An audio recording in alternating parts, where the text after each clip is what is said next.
Welsh singer Bonnie Tyler, best known for her hit Total Eclipse of the Heart, has died aged 75. It's according to a statement on her website. Tonight, there is a truth about Bonnie Tyler that some people would rather you never piece together. And once you hear it, the official version stops making sense. A hospital in Portugal fell silent in the middle of the night. A voice that filled arenas for 50 years simply stopped. Her own doctors kept promising the world she was getting stronger. Then, with no warning at all, she was gone.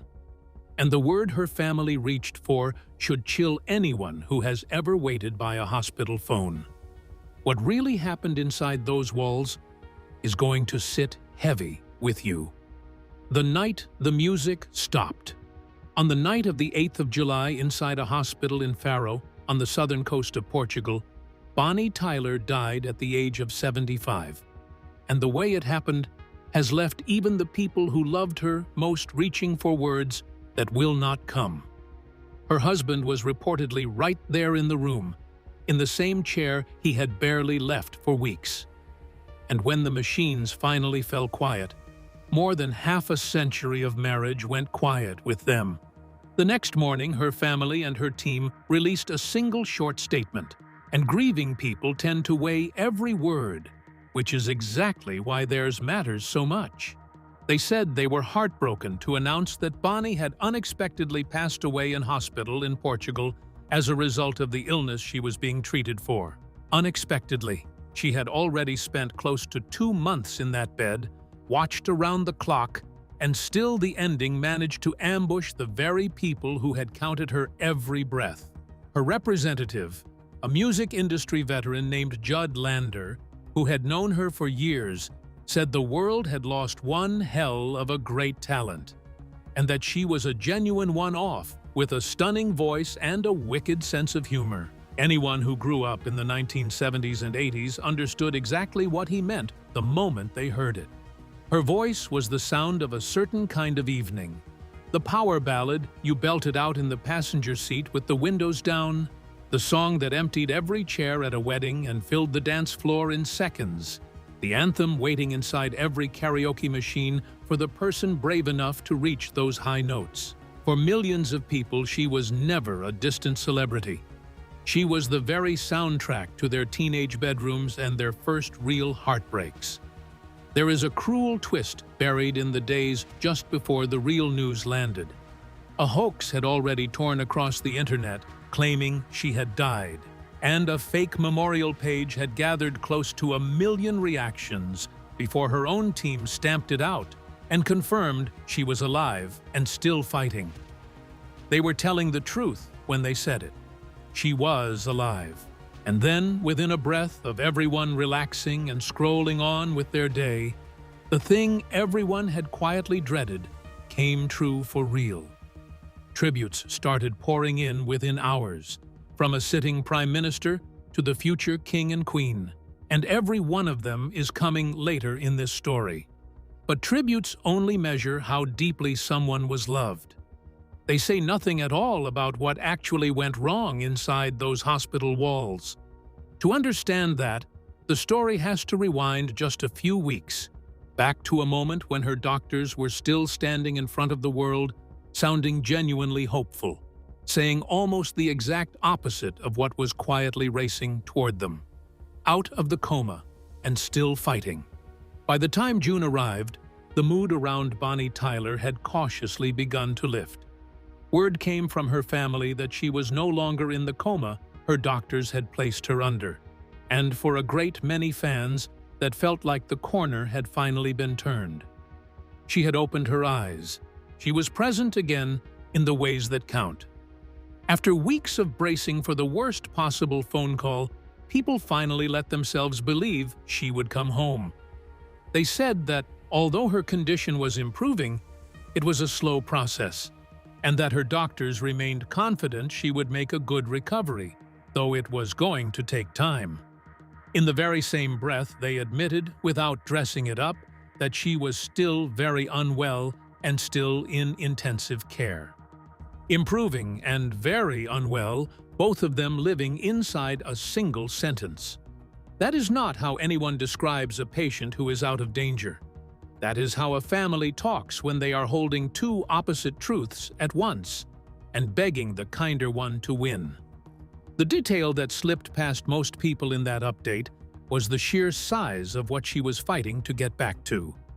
Bonnie Tyler had concerts booked all the way into 2027, a full run of shows stretching more than a year into her own future. This was a woman in her 70s who had no intention whatsoever of slowing down, who talked about the stage the way most people talk about the one thing that keeps them young. Every single one of those dates from that summer onward was being quietly canceled or pushed back while she lay in that bed. The calendar of her life was being erased one show at a time, even as the official word to the public stayed warm and hopeful. Her doctors were not deceiving anybody. They genuinely believed she could pull through, and they had earned reasons to believe it because she had already survived things inside that building that should have taken her weeks earlier. By June, she had already stared death down once within those walls, in a single terrifying night that never reached the front pages the way it truly should have.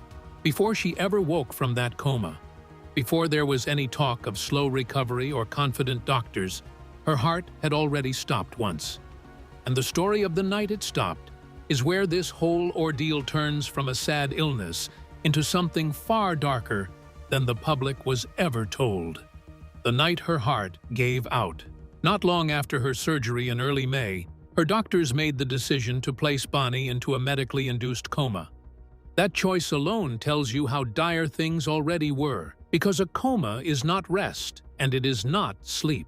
It is the deliberate shutting down of a body to its barest possible flicker of life, done only when the alternative is losing the patient completely. Her team told the public she had been placed into an induced coma to aid her recovery, and the phrasing sounded almost gentle when they said it out loud.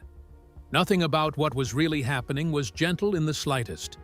While she lay unconscious, her body was locked in a war with a generalized infection, the kind that pours through the bloodstream and begins switching off organs one after another. She was reportedly on a ventilator and heavy doses of antibiotics simply to hold the line, according to reporting that came out of Portugal in the days that followed. Then came the moment her doctors attempted to bring her back up out of the coma, and instead of waking, her heart slipped into cardiac arrest. It stopped beating entirely. In that room, on that day, Bonnie Tyler technically died, and a team of medics fought against the clock to drag her back and resuscitate her before she was lost for good. Once that timeline becomes clear, everything that came afterward reads completely differently. Every hopeful statement from June, every mention of doctors feeling confident, every headline about her slowly improving, all of it was standing on the foundation of a woman whose heart had already failed once and been restarted by force. The public was handed the encouraging chapters of the story, while the terrifying one stayed folded away in the shadows, mentioned quietly, almost in passing, as though naming it too loudly might somehow make it more real. None of that means anyone was hiding the truth out of cruelty or calculation. Families do exactly this, because hope is the only thing that keeps a person upright when someone they love is fading in an intensive care unit. You seize on the one sentence the doctor said that sounded good, and you repeat it to yourself and to everyone who asks. Her people repeatedly begged the media to stop printing lurid and untrue rumors all through this period, and it is impossible to blame them for a single word of that. They were watching her fight for her life, while total strangers online invented endings for her and passed them around like gossip. The cold fact resting underneath it all never changed for a moment. A perforated gut had let infection loose in her body. That infection had already stopped her heart once, and a body dragged through something like that does not simply spring back to a European tour, no matter how mighty the voice once attached to it happened to be. Which leads straight to the question this entire nightmare traces back to. How does a fit and lively woman in her 70s one who was doing Pilates and mapping out concert dates, end up with a hole torn through her gut and an infection devouring her from the inside? The answer begins on an utterly ordinary day in early May, with a pain she almost certainly told herself was nothing serious. The emergency that started it all. In the opening days of May, at her home in the Algarve in southern Portugal, Bonnie Tyler was struck by severe abdominal pain, the kind that refuses to fade no matter how still you lie or how long you wait for it to pass. She was rushed in, and the doctors at the hospital in Faro moved fast, because what confronted them was a true emergency and not something that could wait until morning. She was taken into the emergency intestinal surgery with the clock already working hard against her. What the surgeons found is the ugly root of everything that followed.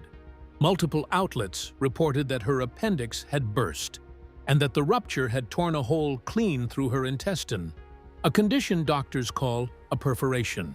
Most people hear the words burst appendix and picture a routine scare, something that gets patched up and forgotten by the weekend. A perforation in the gut is something far worse than that. It is a breach in a wall that is meant to keep the contents of your intestines sealed safely away from the rest of your body. When that wall tears open, everything that is supposed to stay inside begins leaking into places it was never meant to touch. And infection spreads through the body like a fire that has found every single door left open. The doctors who explain this condition for a living do not soften it in any way. A gastrointestinal perforation demands fast treatment, because if it is not caught in time, it can trigger serious internal bleeding, lasting organ damage, and sepsis, which is the body turning its own defenses into a weapon against itself. As it battles an infection, it simply cannot win alone. That word, sepsis, is the invisible killer stalking this entire story, and it is almost certainly the thing her family were speaking around so very carefully when they mentioned the illness she was being treated for. The illness plays a cruel trick, the very same trick it went on to play on everyone watching her story unfold. When her manager first announced what had happened, the message landed almost calmly. He told the world that Bonnie had been admitted to a hospital in Faro for emergency intestinal surgery, that the surgery had gone well, and that she was now recuperating. He said her family, friends, and fans would naturally be concerned, but should wish her well for a full and swift recovery. Read on its own, with no knowledge of what came next, that update sounds like a story with a happy ending waiting at the bottom of it. For a handful of short days, that genuinely seemed to be the case. The operation itself had worked. The tear had been repaired. Had the story simply stopped there, this would be a tale of a scare survived rather than a life lost far too soon. But an infection already loosed into the bloodstream does not care in the slightest that the surgery went smoothly. It keeps moving. It keeps spreading. Within days of that reassuring statement, the situation had spiraled so far beyond anyone's control that doctors were forced into the coma and the ventilator that so nearly finished her. It arrived not as one single devastating blow, but as a series of doors, a burst appendix, then a repaired intestine, then an infection, then a coma, then a heart that stopped. And what makes the whole thing land even harder is what she had been saying about her own health only weeks before any of it began. Speaking out her heart. Only a couple of months before that hospital bed, Bonnie Tyler sat down for an interview with Hello magazine, and she was absolutely glowing. She was chatty and warm and plainly looking forward to everything that lay ahead of her. She talked about having had some work done on her knees, a procedure she described as washouts rather than full replacements, and she was delighted with how well it had all gone.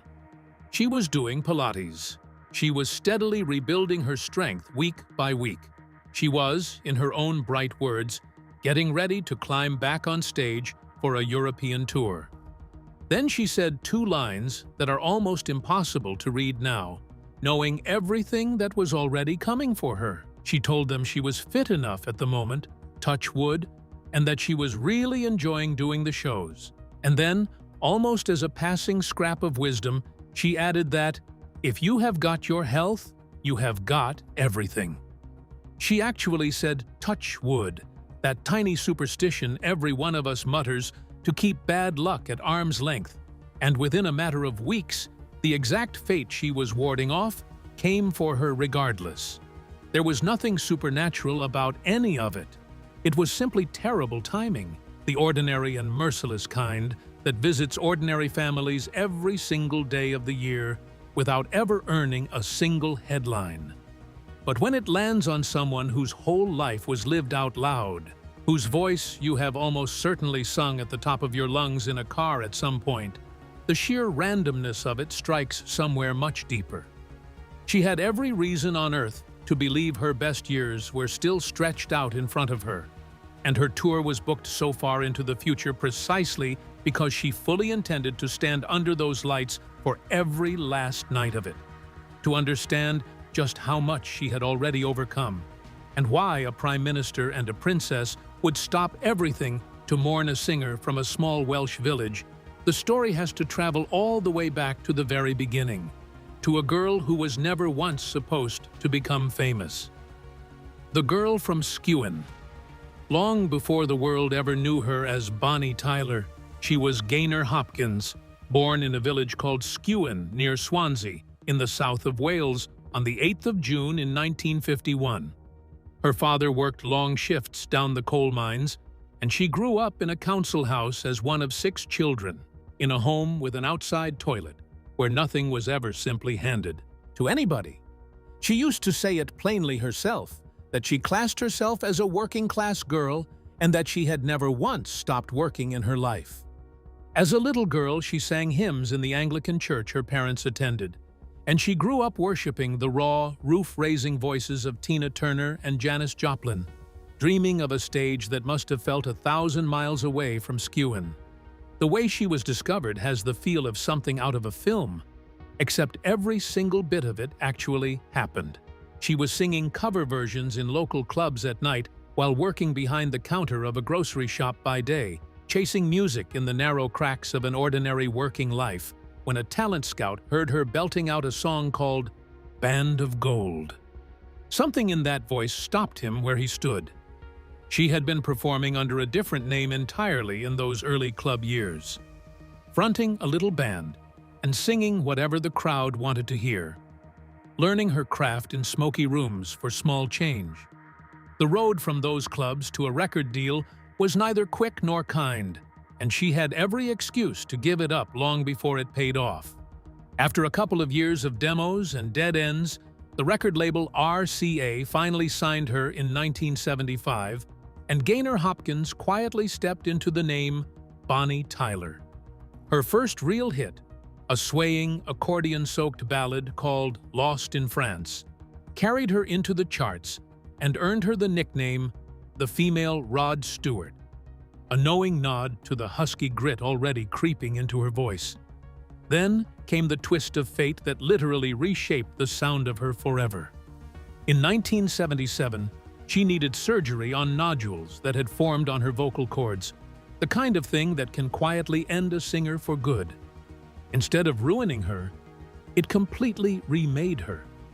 When she came back, her voice was huskier, rougher, roughened into that unmistakable gravel roar that became her signature, a sound nobody else on the radio could touch or copy. That same year, a heartbroken ballad called "It's a Heartache" became her first real taste of worldwide fame, a flawless match for her newly toughened voice, and the grocery shop girl from Skewen was suddenly a genuine star on both sides of the Atlantic. Her defining moment arrived in 1983, when her path crossed with the producer Jim Steinman, the same man behind Meat Loaf's biggest and most bombastic records. Steinman handed her a song so enormous that she reportedly told a friend at the time that she had just recorded something incredible, but that it was so long she did not think anybody would ever play it on the radio. That song was Total Eclipse of the Heart. The full version ran past 7 minutes, and once it had been trimmed down to a radio-friendly length, it detonated across the entire world, climbing to #1 in both the United States and the United Kingdom, and topping the charts in country after country after country. Steinman later revealed that he had originally been dreaming up a musical based on the silent vampire film Nosferatu, which is where the strange rumor that the song was secretly about a vampire first came from. Bonnie always waved that reading away with a laugh, insisting she had only ever understood it as a great, impassioned love song. Those breathless calls of turnaround, sung by an uncredited vocalist named Rory Dodd, became one of the most instantly recognizable moments in all of pop music history. Just a year later, she struck gold all over again with Holding Out for a Hero, another towering Steinman creation, this time written for the Footloose soundtrack, a stomping, galloping anthem that simply refused to fade with time. Whole new generations who had never once heard of Footloose came to know it anyway, through films they grew up on, like Shrek 2 and beyond. She collected 3 Grammy nominations across those glory years, and even when the American and British hits began to slow down, she remained an absolute giant across mainland Europe, with albums that topped the charts in country after country, while oldies radio kept her classics alive back home. In 2013, she represented the United Kingdom at the Eurovision Song Contest with a song called Believe in Me. And although she finished a disappointing 19th out of 26 countries, she took it with her trademark good humor, saying she did not feel down at all and was more than ready to party. The comebacks never really stopped coming. Her later albums returned her to the charts. Her memoir let fans hear her whole story told in her own voice. And as recently as 2025, she reworked Total Eclipse of the Heart with the superstar producer David Guetta, introducing that unmistakable voice to yet another brand new generation of listeners. Along the way, she was honored by Queen Elizabeth II for her services to music, and her signature song took on a life entirely of its own, gathering more than a billion views online and surging right back up the charts every single time a real solar eclipse crossed the sky. In 2017 and again in 2024, almost as if the universe itself kept finding new ways to remind the world of her. From an outside toilet in a Welsh council house to a Medal of Honor from the Queen, hers was the kind of life most people would never dare to invent. And through every single year of it, one quiet constant stood faithfully at her side. A man most of her fans could not even name. What she leaves behind. The man who stayed in that hospital room right to the very end was Robert Sullivan, and their story began all the way back in 1973, when a young gainer married him before the fame, before the #1 records, before the world had ever once heard her sing a note. Sullivan was no small figure in his own right. He had represented Great Britain in judo at the Munich Olympics in 1972, and he later built a solid career as a property developer, but across more than 50 years, his single most important role was simply being the person Bonnie came home to. She once said, without a trace of performance in her voice, that she was still very much in love with him, and he with her, and that the two of them never fell out. 50 years, and still in love, was the one corner of her life she guarded more fiercely than any other. They never had children of their own, and she was quietly open about the grief tucked away inside that. She suffered a miscarriage at the age of 39, and after trying again and again with no success, she and Robert eventually made their peace with it and decided it simply was not meant to be for them.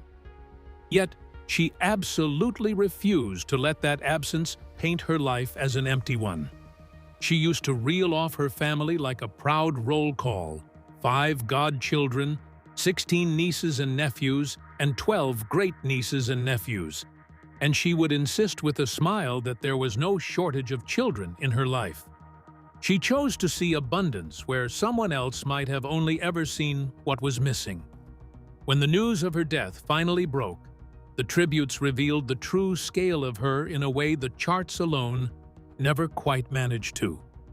The office of the British Prime Minister said he was deeply saddened, calling her one of Britain's greatest recording artists, an iconic figure whose music continued to touch lives, flood dance floors, and fill karaoke booths around the world. The Prince and Princess of Wales called her a proud Welsh icon, whose extraordinary voice had touched millions and would keep inspiring generations still to come. Welsh leaders mourned her openly as a true icon of their nation, and floral tributes began appearing outside her home in Wales as ordinary people came to quietly say goodbye to a voice that had lived inside their lives for half a century. The most personal tribute of all came from the actor Catherine Zeta-Jones, who was family bound to Bonnie through her husband Robert. She wrote that her heart was broken, that Bonnie had been woven right through her life for years, and that Bonnie had actually sung and rocked it at her own wedding. She called her an extraordinary woman with vocals to match, one of the funniest people she had ever met in her life, and she signed off with a promise to always keep a welcome in the hillsides of Wales for her. Fellow musicians stepped forward too, one after another. Rod Stewart called her a good pal and a true soul-stirrer, admitting that he sang "It's a Heartache" every night on his own tour and would miss her dearly. Sir Cliff Richard mourned a wonderful friend, gone far too soon, and David Guetta, so recently her collaborator, promised that her music and her spirit would live on forever. Tributes arrived too from the actor Kevin Bacon, who starred in the very film her hero anthem helped define, and from countless fans who simply typed out the name of the song that had carried them through their own hard seasons.